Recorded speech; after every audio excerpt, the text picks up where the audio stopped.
नमस्ते dear students, welcome to PT education. मेरा नाम है कीर्ति पंकज सरंगी एंड इस लेक्चर में हम देखने जा रहे हैं national council for transgender persons, जो कि हाल ही में सेंट्रल गवर्नमेंट ने अनाउंस किया है। और बने रहिए मेरे साथ अंत तक सब कुछ जानने के लिए इसके बारे में। तो आगे जाने से पहले मैं आपको बताना चाहता हूँ, इस चैनल को आप सब्सक्राइब कीजिए, लेक्चर्स को शेयर कीजिए, लाइक कीजिए और हमें मोटिवेटेड रखिए ताकि हम बहुत अच्छे लेक्चर्स आप तक लेके आए। इस काउंसिल के बारे में पढ़ने से पहले हम थोड़ा देख लेते हैं इसका बैकग्राउंड क्या है। 2013 में पहली बार गवर्नमेंट ने एक स्पेशल कमेटी बनाया गया जब ट्रांसजेंडर को बहुत प्रॉब्लम हुआ। उन्होंने एजिटेशन किया, रोड पे आए, प्रोटेस्ट किया, तो एक एक्सपर्ट कमेटी बनाया गया।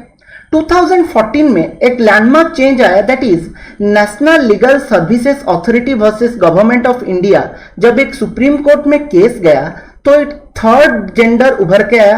हम पहले मेल एंड फीमेल जेंडर को कंसीडर करते थे, उसके बाद थर्ड जेंडर कंसीडर हुआ in central structure as well as in the social structure. And 2014 में एक प्राइवेट मेंबर बिल आया राज्यसभा में जो कि लैप्स हो गया। लेकिन 2016 में गवर्नमेंट ऑफ इंडिया ने अपना एक ओन बिल लेके आया राज्यसभा में, जो स्टैंडिंग कमेटी को रेफर कर दिया गया। एंड 2019 में पास हो गया ये बिल जिसका नाम था the transgender persons protection of rights bill 2019, and जिसके तहत बनाया गया 2020 में गवर्नमेंट ऑफ इंडिया के द्वारा national council for transgender persons. तो ये है पूरा बैकग्राउंड इसका। तो अराउंड 7 साल लग गए हमें पार्लियामेंट्री प्रोसीडिंग्स में इसको पब्लिक डोमेन में लाने के लिए, लॉ करने में। तो देख लेते हैं पहले the transgender persons protection bill क्या है 2019 वाला। तो पहले चलते हैं आगे। तो देखिए ये तो पहली बार ये बिल जो कि एक्ट बन गया है, डिफाइन किया that who is a transgender person, a person as one whose gender doesn't match the gender assigned at birth. Birth के टाइम उसका जो जेंडर था, अगर उसके बाद उसका लिनिएशन चेंज हो रहा है, then that person is known as a transgender person. And इस एक्ट के तहत सर्टिफाई कौन करेगा? डिस्ट्रिक्ट मैजिस्ट्रेट, जो डीएम होते हैं डिस्ट्रिक्ट के, वो सर्टिफिकेशन देंगे कि ये पर्सन ट्रांसजेंडर है या नहीं। And also in this act prohibition against discrimination is also there, that is unfair treatment कभी ना हो किसी ट्रांसजेंडर को, ना ही एजुकेशन में, एम्प्लॉयमेंट में, हेल्थ केयर में, अपॉर्चुनिटी अवेल करने में, जितने भी हमारे फंडामेंटल राइट्स हैं उनमें सबको उनको इक्वल राइट मिल सके। तो अगर किसी को डिस्क्रिमिनेशन किया जाता है तो अगेंस्ट पनिशमेंट भी है, that is 6 months to 2 years। And in this case A national council for transgender also recommend किया गया। इस एक्ट के तहत एक नेशनल काउंसिल ट्रांसजेंडर अनाउंस किया जो कि 2020 में अभी बन गया है। तो आगे हम देखते हैं सम की फीचर्स। ये तो सारा हो गया, एक्ट में लिखा गया था, लेकिन इस एक्ट में कुछ ऐसा भी था जो कि बहुत इंपॉर्टेंट था। जैसे कि हम LGBTQ बोलते हैं, LGBTQ, तो इसका फुल फॉर्म मुझे कोई कमेंट थ्रेड में बताए कि क्या है इस LGBTQ का form.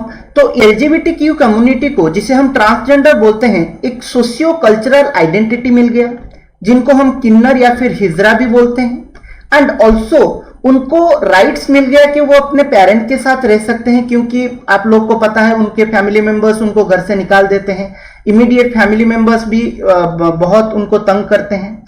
And also there is a provision that if the person change his sex, then there is a revised certificate that can be considered from the district magistrate again, and the separate HIV surveillance centers and surgeries for sex change can be availed for them।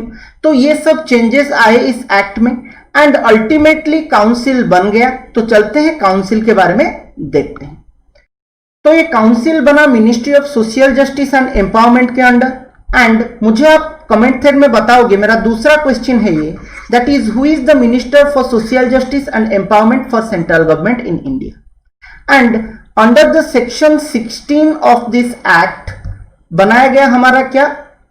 National council for transgender persons. And ये council का main aim है to mainstream the transgender community, जिनको livelihood issues हैं, social issues हैं, cultural issues हैं, large society में इनको कोई एक्सेप्ट ही नहीं करता। तो ये सब प्रॉब्लम्स को डील करने के लिए इस काउंसिल को बनाया गया।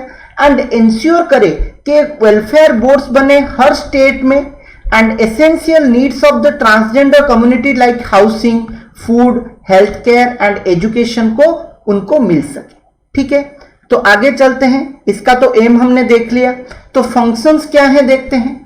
The main function of this committee is to advise the central government, जो भी पॉलिसीज बनाए, जो भी प्रोग्राम्स हो जाए, जो भी इंप्लीमेंटेशन ऑफ पॉलिसी हो, प्रोग्राम्स हो, वो जैसे ट्रांसजेंडर्स को फायदा मिले, ट्रांसजेंडर्स को नजर में रख के बनाया जाए, मॉनिटरिंग करे, इवैल्यूएशन करे प्रोग्राम्स एंड पॉलिसीज का, रिव्यू एंड कोऑर्डिनेशन भी करे एक्टिविटीज ऑफ डिपार्टमेंट्स का, and the most important is redressal of grievances.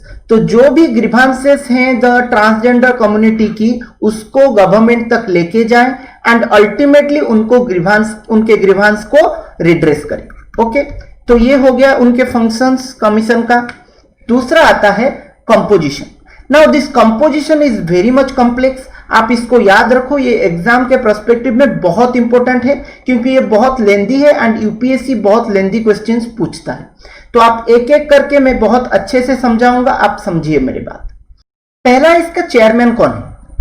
तो इसके एक्स ऑफिशियो चेयरमैन है union minister for social justice and empowerment. जो भी सोशल जस्टिस एंड एम्पावरमेंट के मिनिस्टर होंगे वो अल्टीमेटली इस काउंसिल के चेयरमैन बन जाएंगे। एंड वाइस चेयरमैन कौन बनेंगे? State minister for social justice and empowerment. तो ये हो गया हमारा पहला। दूसरा आ गया, 5 स्टेट एंड यूनियन टेरिटरी से हमारे बनेंगे रिप्रेजेंटेटिव्स, जो कि north, south, east, west and north east 5 region से बनेंगे एंड ये रोटेशनल बेसिस में बनेंगे। तीसरा हो गया 5 members from the transgender community, 1 from north, south, east, west, north east region again, and the community members, transgender community members का जो टेन्योर है that is 3 years only. And fourth one is representative from 10 central departments, that is joint secretary level members होंगे from the ministry of health, home, minority affairs, education, rural development, labour and law.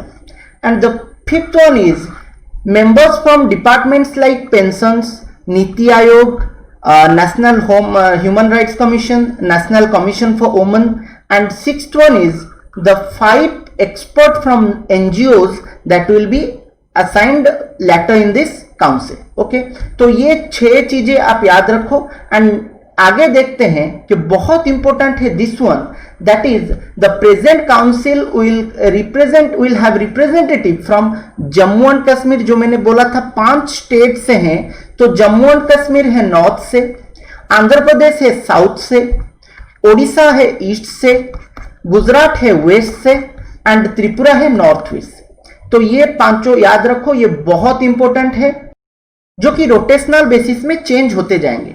इस बार east से ओडिशा है, तो अगली बार waste Bengal भी हो सकता है, झारखंड भी हो सकता है, और ये रोटेशनली चेंज होता जाएगा।